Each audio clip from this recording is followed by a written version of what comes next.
Well, yes, well, Mr. Downtown Ray Melo, you're listening to the Entertainment Report on iHeartRadio, live from Dubai for Monday, November 9th, 2020, delivering some major stories and trends going on in the world of entertainment and beyond. You can follow the show on Facebook, Twitter, or Instagram. Facebook.com/Entertainment Report with Ray Melo, that's RAYMELO, on Twitter at The Enter Report, or on Instagram at The Entertainment Report. You can listen to the show anytime you want on iHeartRadio. Just go to iHeart.com or your iHeart phone app, search for The Entertainment Report, and it'll take you to the page. I hope everyone had a fantastic weekend. Alex Trebek, the longtime host of the game show Jeopardy, has died after a long battle with pancreatic cancer.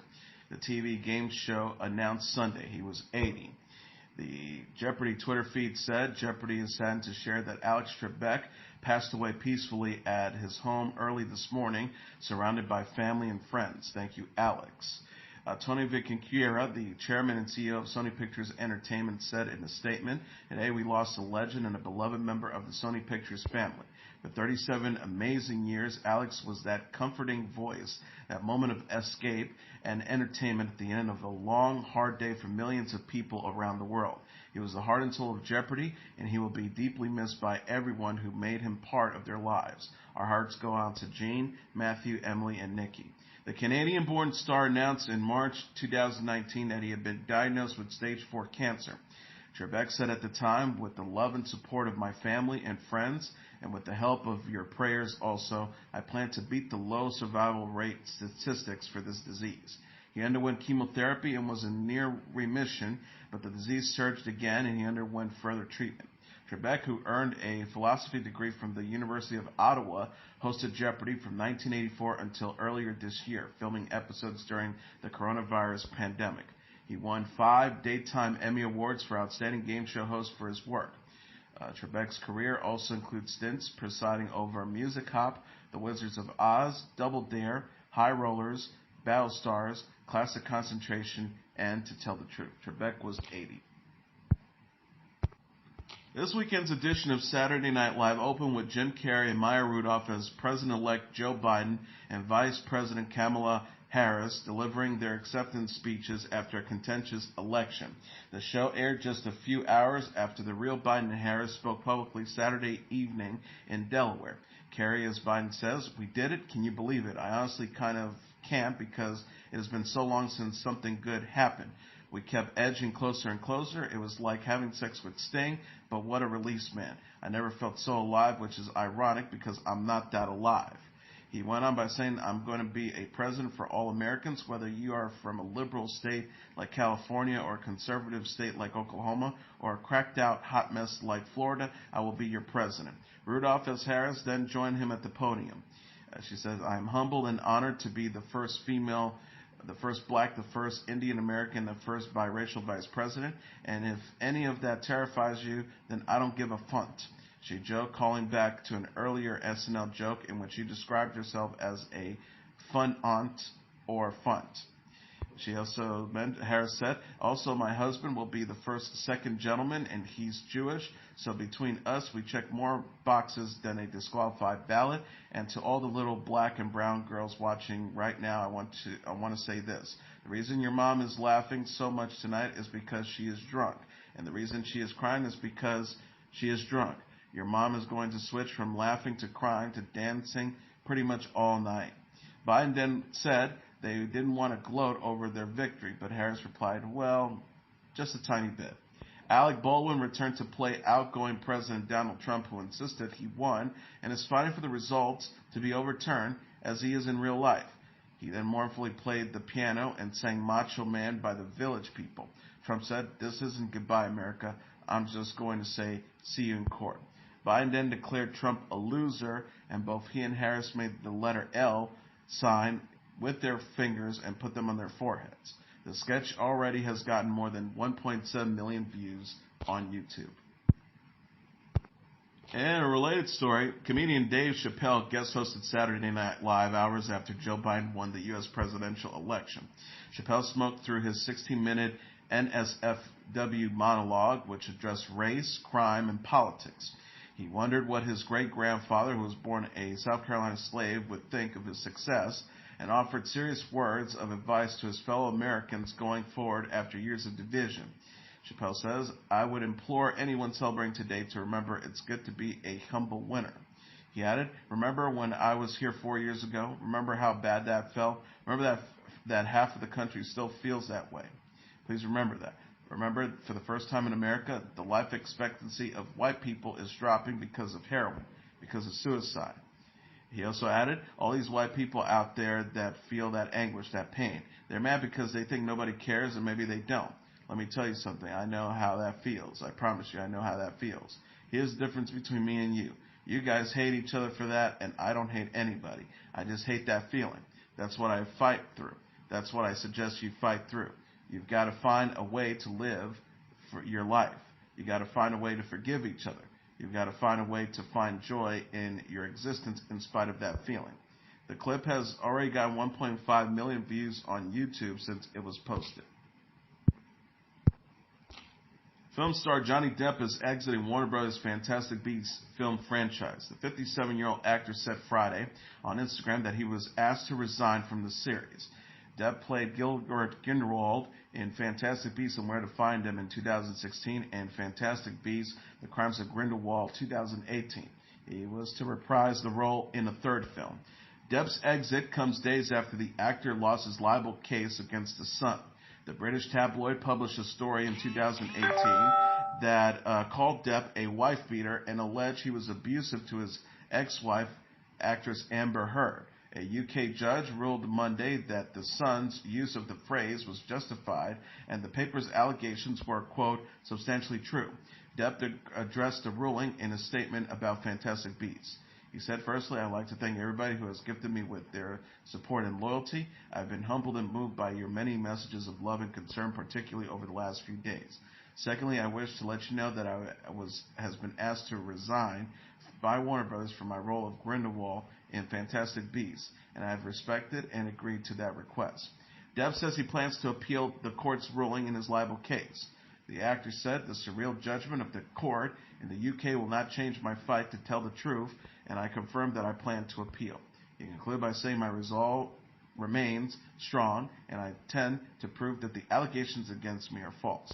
My life and career will not be defined by this moment in time." Warner Brothers confirmed Depp's exit in a statement to Entertainment Weekly and said Grindelwald will be recast. The third film will now open in 2022. The studio says Johnny Depp will depart the Fantastic Beasts franchise. "We thank Johnny for his work on the films to date. Fantastic Beasts 3 is currently in production, and the role of Gilbert Grindelwald will be recast. The film will be debuting in theaters worldwide in the summer of 2022. Fantastic Beasts is inspired by J.K. Rowling's book, Fantastic Beasts and Where to Find Them. It takes place in the Harry Potter universe. The movie stars Eddie Redmayne, Catherine Waterston, and Urza Miller. Director Colin Trevorrow announced on Twitter Saturday that he has completed a principal photography for Jurassic World Dominion. Trevorrow tweeted, "Wrapped on Jurassic World Dominion, all my gratitude to our extraordinary crew and cast. We made a family." The sixth film in the Dinosaur Island franchise brings together original Jurassic Park icons Jeff Goldblum, Laura Dern, and Sam Neill, with Jurassic World stars Chris Pratt and Bryce Dallas Howard. Dominion is slated to hit theaters on June 11th. Cast members of the 1980s sitcom Family Ties are reuniting for an online fundraising special for the Actors Fund on Tuesday. Confirmed to participate remotely in the Seth Ruditsky and James Wesley upcoming installment of Stars in the House are Family Ties veterans Meredith Baxter, who played Elise Keaton, Michael Gross, who played Stephen Keaton, Michael J. Fox as Alice P. Keaton, Tina Weathers as Jennifer Keaton, Mark Price, who played Skippy Handelman, and Scott Valentine, who played Nick Moore. Missing is Justine Bateman, who played Alex and Jennifer's sister Mallory on the family sitcom, and Tracy Poland, Fox's real-life wife, who played Alex's girlfriend Ellen. Bateman and Poland have stayed out of the spotlight in recent years. The show ran from 1982 to 1989. The reunion can be viewed at 8 p.m. Eastern Standard Time on People Magazine's Facebook and Twitter pages, as well as People TV's Facebook and Twitter, and on the Stars in the House YouTube channel and starsinthehouse.com.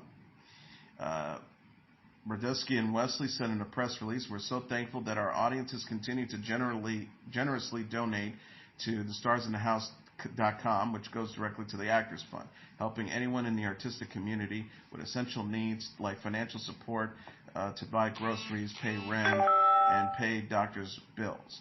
We're overwhelmed with gratitude that we raised over $15,000 during Tuesday's all-day vote-a-thon broadcast. During this time of what it seems like unending national stress, we find that our audiences are drawn to reunions of what we call comfort TV, those TV shows from yesteryear that brought us all so much joy. Some of our most popular episodes features TV shows like Taxi, Frasier, and Melrose Place, and we have no doubt that the Family Ties reunion is going to be one of our most viewed."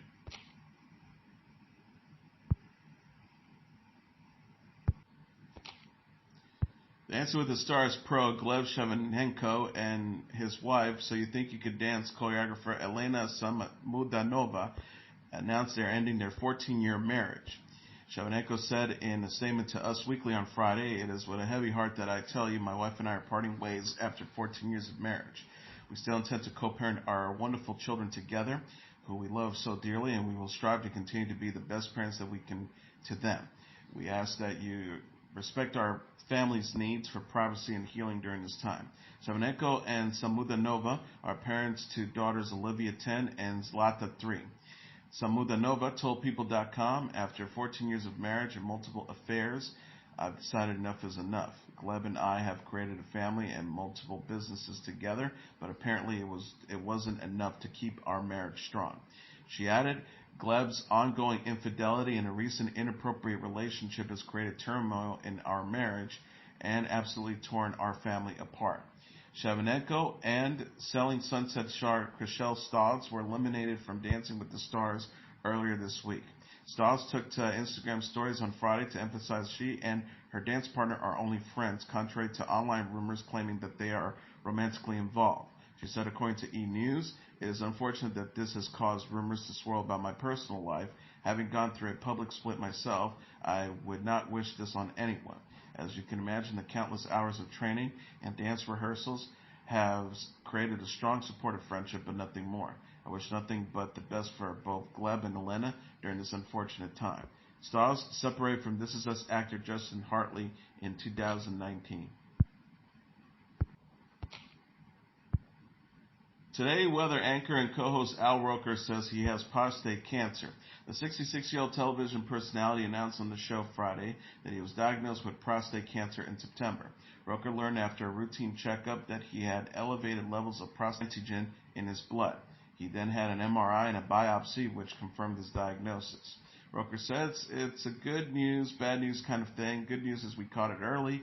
Not great news is that it's a little aggressive, so I'm going to be taking some time off to take care of this. Roker will have surgery to remove his prostate next week in New York. He said, "We'll just wait and see, and hopefully in about 2 weeks I'll be back on Today." Roker said he went public about his diagnosis to urge others to get regular checkups, particularly men. He said, "The problem for African Americans is that any number of reasons from genetics to access to health care, and so we want to make it available and let people know that they got to get checked." Roker and his Today co-host Craig Melvin previously teamed up with the New Jersey Devils hockey team to create a PSA about getting checked for prostate cancer.